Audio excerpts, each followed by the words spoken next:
그럼 소세지를 먹고도 암이 생길 수가 있어요? 그렇죠. 소세지나 햄, 베이컨 이런 데에 들어가 있는 이 아질산염이 또 어묵에도 들어가 있다고 해요. 이 아질산염이 하는 일이 뭐냐면 이런 가공 육류를 색을 예쁘게 만들어주는 일을 하는 거예요. 그런 일을 하는데 이게 바로 발암물질이에요. 이 질산염이 들은 가공 육류를 먹었을 때 우리 위에서 아민이라는 성분과 같이 결합되면 발암물질인 니트로사민으로 변해요. 이게 바로 암을 일으키는 성분이기 때문에 그래서 엄마가 그렇게 소세지 먹지 마라 그랬던 이유도 있는 것 같아요.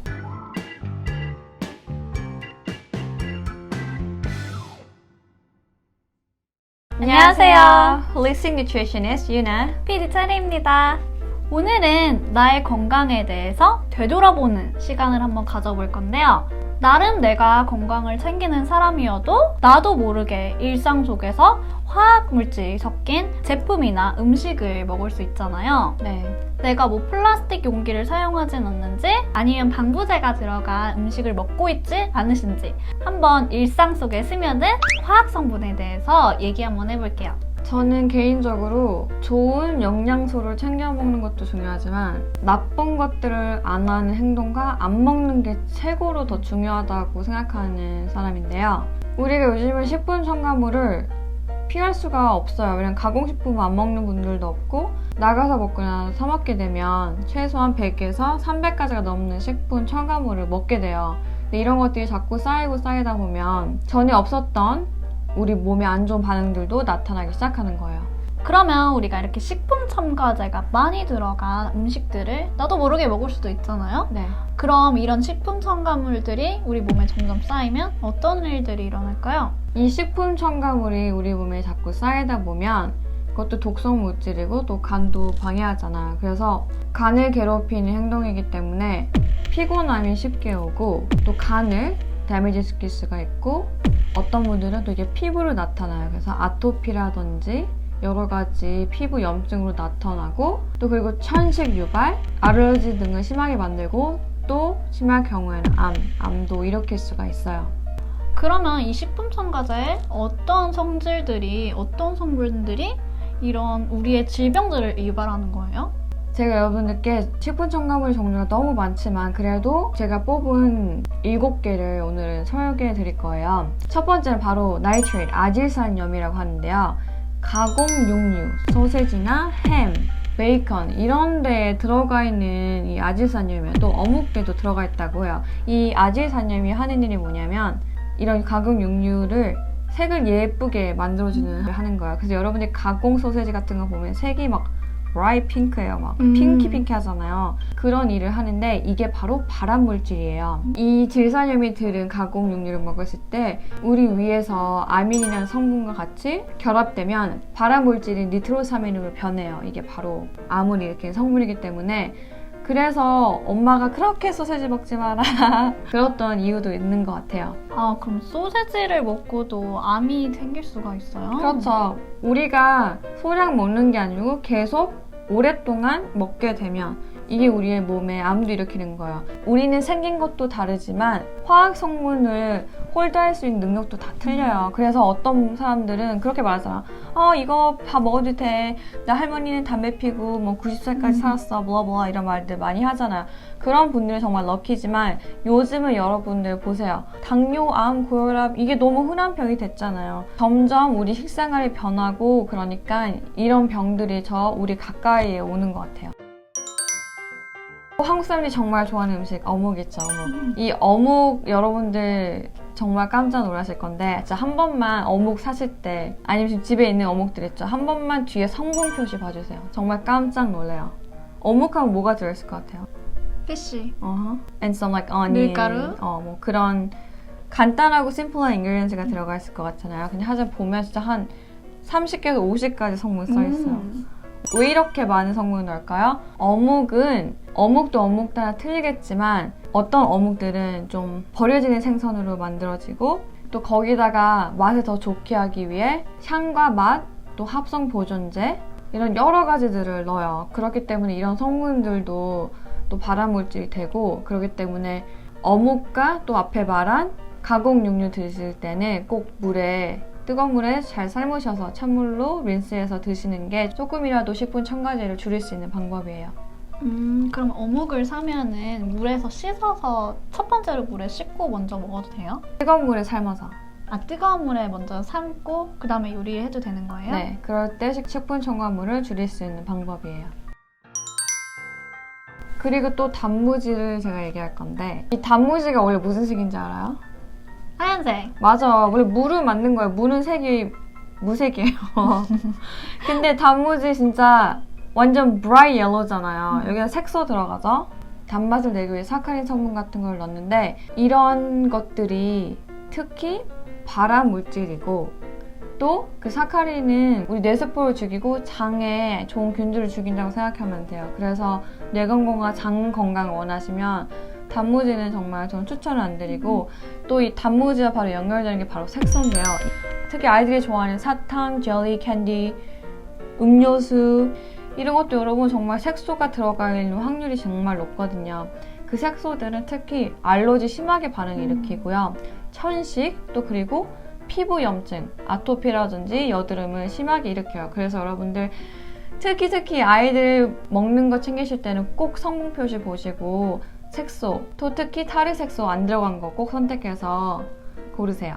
특히 엄마들이 우리 아이들 비타민 먹이려고 단 성분이 들어간 젤리 비타민도 많이 싸시잖아요. 네. 그럼 젤리 비타민? 그런 건 어때요? 네, 젤리 비타민도 이게 좋은 게 있고 아닌 것들이 있어요. 특히 요즘에는 젤리 비타민으로 된 거는 설탕 안 들어간 애들들이 있거든요. 그런 걸 꼭 선택해서 고르시고 설탕 안 들어가고 뭐 자일레톨이나 식이섬유당으로 만들어진 것들이 있어요. 그런 걸 선택하시는 게 더 좋은 방법이에요. 그러면 조금 자연당으로 만들어진 그런 젤리 비타민은 괜찮아요? 네, 자연당인데 혈당을 심하게 오르지 않는 그런 당으로 선택하시는 게 좋아요. 누구나 좋아하는 두부. 두부요? 두부는 제가 또 제일 크게 생각하는 게 대부분 그 두부를 만드는 콩이 유전자 변형이 됐어요. 95% 이상 넘게 유전자 변형이 됐기 때문에 이 유전자 변형된 거는 농약이라든지 살충제들이 들어갈 확률이 너무 높기 때문에 두부 선택할 때는 유전자 변형 안 된 거나 유기농 선택하시는 게 좋은 방법이고 또 이 왜 두부가 식품 첨가물이 많으냐면 항산칼슘과 응고제를 넣고 만들기 때문이에요. 우리가 그 두부를 만드는 콩에도 사포닌 성분이 있어서 거품이 나잖아요. 그럴 때 거품 성분을 제거하기 위해서 소포제를 넣기도 하는데요. 이런 성분들이 세포 기능 저하를 해요. 그래서 두부는 꼭 찬물에 씻으시고 또 담궈뒀다가 드시는 게 이런 식품 첨가제를 줄일 수 있는 방법이에요. 그러면 찬물에 얼마 정도 담가나요? 찬물에 한 2-3시간 정도 담갔다 사용하시는 거 저는 추천드려요. 여러분들 캐러멜 색소 아세요? 색을 진하게 하기 위해서 넣는 건데 특히 짜장면 아, 짜장면. 그 짜장 소스에 들어가 있고 엄청 까매잖아요. 원래 그 블랙빈이 그렇게 진하지가 않아요, 색이. 원래 색은 라이트 브라운 이런 건데 색을 줘서 맛을 더 좋게 느끼기 위해서 완전 캐러멜 색소를 넣고 탄산 음료에도 넣고 또 어떤 곳에는 홍삼에도 색을 진하게 하기 위해서 넣는다고 해요. 이 캐러멜 색소가 여러분 카르시노제닉이에요. 그러니까 그게 발암물질. 아, 발암물질? 카르시노제닉이기 때문에 정말 피해줘야 될 성분인데 또 캐러멜 색소가 우리 굴소스 많이 쓰잖아요. 거기도 들어가 있고요. 그래서 꼭 항시 성분 표시 보시는 거 너무 중요해요. 우리가 요즘은 건과류 많이 먹잖아요. 말린 과일들. 근데 여러분들 한번 비교해 보신 적 있어요? 말린 맹고를 봐도 천연 맹고와 그러니까 100% 맹고와 이 설파이트 들어간 맹고는 틀려요. 이 설파이트이 뭐냐면 보존해주는 역할을 하는데 정말 맹고가 너무 틀려요. 이게 오르가닉 맹고, 이게 이황산염 맹고예요. 원래 맹고 무슨 색이에요? 노란색. 색깔을 진하게 하려고 넣는 표백하고 보존제처럼 쓰는 거예요. 이 이황산염을. 그래서 이 설페이트도 발암물질이니까 꼭 피해 주셔야 되고 피부도 안 좋게 하고 피부 염증들, 두통, 천식 이런 것들 많이 일으켜요. 또 되게 센시티브한 사람들은 호흡 곤란까지도 이 이황산염이 들어간 거 먹으면 나타나기도 해요. 예쁘고 좋은 것만 골라서 먹었는데 오히려 건강을 망치는 걸 수도 있겠네요. 특히 음식들도 좀 있지만 우리 플라스틱 사용이나 생리대 이런 화학 성분이 많이 들어갈 수도 있잖아요. 네. 특히 화장품, 피부로 들어가는 화학 성분들이 정말 많은데요. 우리 피부로 닿거나 먹었을 때 우리 몸을 좀 힐링해주거나 독소를 좀 제거해줄 수 있는 그런 영양소가 있을까요? 네, 식품 첨가물 플러스 또 화학 성분들이 정말 우리가 피할 수가 없잖아요. 너무 익스포즈가 돼 있고 안 쓰기도 힘든데 그럴 때 그런 성분이 우리 몸에 들어갔을 때 간을 정말로 많이 손상을 시켜요.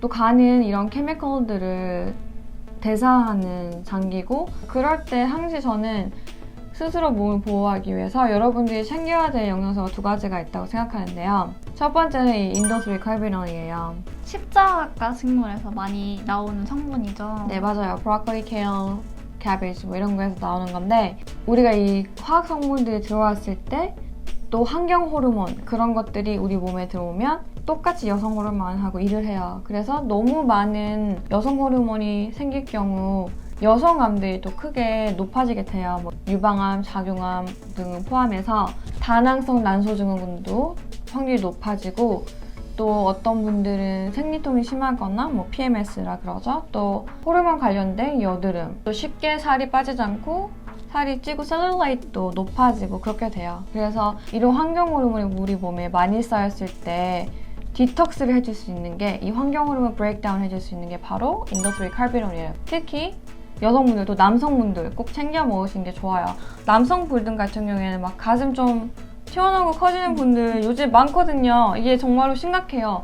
그럴 때 제노에스트로겐, 환경 호르몬을 브레이크다운 할 수 있는 애가 바로 인더스리 칼비놀이에요. 그래서 남성분들도 인더스리 칼비놀 드시면 이 환경 호르몬이 디톡스가 되기 때문에 근육도 안 붙으시는 분들이 더 잘 붙고 좀 호르몬 밸런스 해주는 데 도움을 받으실 수가 있으세요. 제노에스트로겐이 에스트로겐이랑 같은 역할을 해서 나쁜 건데 원래 그래서 같은 역할을 해서 이런 다양한 질병들을 유발하는 거네요? 네, 맞아요. 이 호르몬이 밸런스가 진짜 중요한데 뭐 여성도 남성 호르몬 다 갖고 있고 하지만 이 에스트로겐이라는 게 어느 정도 좋은 레벨이 있을 때 우리 몸에 좋은 역할을 하지만 이런 제노에스트로겐 특히 식품 첨가물도 정말 안 좋은 케미컬 성분들이거든요. 식품 첨가물 포함해서 화학 성분들 이런 게 우리 몸에 들어왔을 때 임밸런스가 되면 여러 가지 심통으로 나타나는 거예요. 우리 또 두 번째로 환경 독소를 배출할 수 있는 좋은 영양소로는 어떤 게 있을까요? 네, 우리가 식품 첨가제도 많이 먹고 환경 독소도 많이 얻잖아요. 그럴 때 저는 우리 몸을 해독해줄 수 있는 또 엄청난 강력한 항산화 역할을 하는 글루타사이온을 만들 수 있는 NAC를 추천하는데요. 이 NAC는 에스트로시스틴이라고 흡수가 잘 되는 항산화 미네랄이에요. 그리고 우리가 이렇게 식품 첨가물 어쩔 수 없이 먹게 되고 또 안 좋은 화학물질 자꾸 몸에 차게 되면 그 부작용으로 호흡기 질환이 올 수도 있어요. 그래서 천식, 제가 식품 첨가물 얘기하면 천식 많이 얘기했잖아요. 이 브리딩이 힘들어질 수도 있고 알러지, 비염, 또 어떤 분들은 두통, 피부염 이렇게 여러 가지 증상이 나타날 수 있는데 이럴 때 우리 간이 방해를 받아서 증상이 나타날 수가 있어요. 그럴 때 간을 해독해줘서 우리가 이 얻었던 나쁜 화학 물질을 빼줄 수 있는 능력을 하는 게 바로 NAC예요. 그러면 우리가 일상 속에서 이 화학 성분이 들은 음식이나 제품을 많이 썼을 경우 이 두 가지를 인더스리 카비놀, NAC를 먹으면 좋다고 했잖아요. 네. 그럼 언제 먹으면 좋을까요? 인더스리 카비는 하루에 하나 물과 함께 드시면 되고요. NAC는 하루에 하나 식사와 함께 하시면 돼요. 둘이 같이 먹어도 돼요? 아니, NAC는 밥과 함께 먹는 거, 인더스리 칼비는 저는 개인적으로 아침에 일어나서 빈속에 먹어요. 좋은 걸 먹는 것도 중요하지만 안 좋은 거를 피하는 게 제일 중요하잖아요.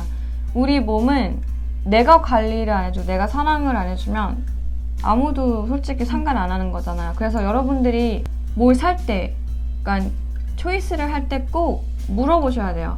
어디 마켓에 가서 그냥 소세지 같은 거를 만들어 놓은 것도 사잖아요. 그럼 여기에 나이트레이트 들어가 있는지 뭘로 만들어졌는지를 알고 사는 게 우리의 역할이에요. 근데 이런 것들 아직 잘 우리는 못하고 있는 것 같아요. 묻고 사는 게. 근데 하지만 우리는 꼭 소비자로서 묻고 당당하게 살 권리가 있는 것 같아요. 정말 내가 아는 만큼, 보이는 만큼 더 건강하게 내 몸을 유지하고 건강하게 살 수가 있잖아요. 우리 앞에서 유나쌤이 설명해주신 위험 요소들은 꼭 피하시고 우리 건강한 영양소들 챙겨주셔서 나를 사랑하고 또 더 건강해지시길 바랄게요. 그럼 오늘 영상이 도움이 되셨다면 좋아요와 알람 설정 구독 눌러주세요. 안녕. See ya.